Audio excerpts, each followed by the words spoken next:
Let's get ourselves into a little bit of trouble with clickbaiting, shall we? Now, you probably clicked on this video because I titled it with something like, I kind of found a way to make malware 100% undetectable. And in a way, I kind of did.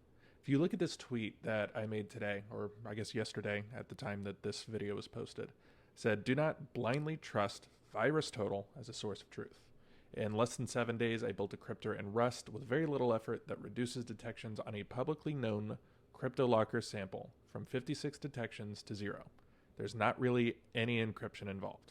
And I actually found out that it was, I had uploaded the wrong file. It was actually 2 detections out of like 75. So let's back up a little bit. What is VirusTotal? Those of you who are a little bit more seasoned know what VirusTotal is. So I'm not going to spend just a ton of time explaining this. VirusTotal is a repository that is now owned by Google for malware. It hosts basically samples of malware, and it analyzes those samples and gives threat intelligence professionals, malware researchers, stuff like that, a platform to research malware on. It is unbelievably useful and also phenomenally expensive if you want to get a lot of the bells and whistles that come with it. It's an awesome platform. I use it on a daily basis, literally, with my day job, so I'm very familiar with it. One of the things that a lot of malware authors will do is they will use VirusTotal as a repository to test detections.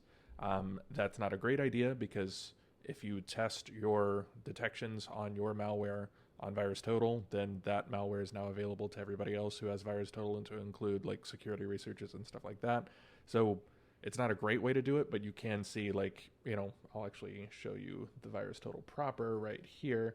You can see what engines detected it, what they kind of called it, etc. So I tested this crypter that I've been building. I put up a video about it a couple of days ago that absolutely popped off, which is awesome. I'm building a crypter for the research week in my Discord. We'll talk a little bit more about that later. And the crypter itself is basically a scrambling type crypter. It uses no technical encryption. It just basically scrambles up a file. I'm going to save all of the technical stuff for the research review that I'm going to be doing today. But essentially what I did was I took a CryptoLocker sample. Now I picked CryptoLocker A because it was in the VX Underground in the wild repo, like the most recent one. And B, because it should have very high detections because it's a fairly old ransomware that has, a lot of coverage in open source intelligence. And I was correct in that. 56 out of 74 is a lot of detections. And the ones that didn't detect it are kind of like, I don't know. I've never heard of a Acronis. Baidu is Chinese, so their software is kind of trash. Palo Alto not detecting it. That's rough.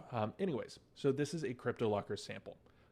Basically what I did was I ran this through my crypter to check to see if my crypter was actually doing anything. Basically, I wanted to see if it would majorly decrease the amount of detections that VirusTotal had for it.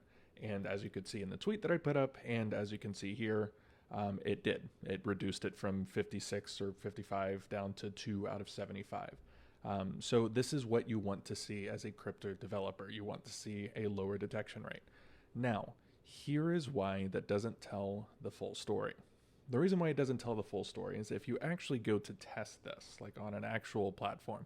Now, I'm going to go ahead and tell you before you all cringe, this is still CryptoLocker. This is the exact same sample that I put up on VirusTotal. But all this actually does, Java update, what the hell? All this actually does is drop the file to system. So this doesn't inject it into memory, which would be a much more classical thing to do with a crypter. That's what the crypter that I covered earlier does. It just drops it down to system. I did this because I wanted to see if the file itself that I was submitting, the CryptoLocker file, I wanted to see if it would be detected by Windows Defender. And if we look over here, we're going to go ahead and run Scrambler.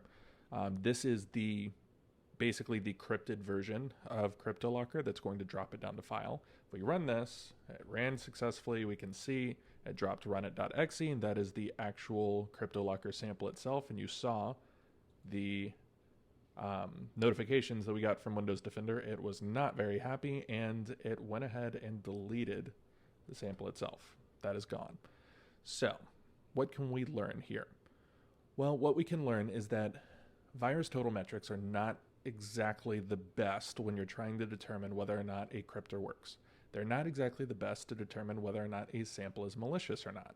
It showed that my scrambler sample was non-malicious or undetected, when in reality, I couldn't even download this from my own server. If you go over here to Brave and try to download it, it's not going to work.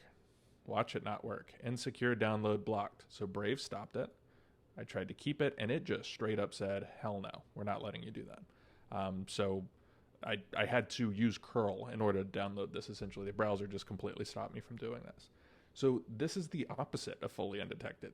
My crypter did not work in this case. Brave browser stopped it. Windows Defender found it to be malicious as soon as it tried to drop something to disk. The lesson that we can learn here is that you cannot use one singular metric like VirusTotal as a way of determining that a file is malicious or not. You cannot use it as a way of determining your crypter is good or not. There's actually a guy in the Discord server that I've got whose crypter is literally just an XOR encryption device. Essentially all it does is XOR encrypt and XOR decrypt the sample itself. That's obviously incredibly simple. It got 0 detections on VirusTotal. I don't know exactly how the internals of VirusTotal work. I do know that you can literally throw a blatantly malicious sample into a zip file, put it up on VirusTotal, and VirusTotal says, yep, zip file's clean. It's not, but VirusTotal says it is. So you cannot trust that one singular metric in basically anything that you do.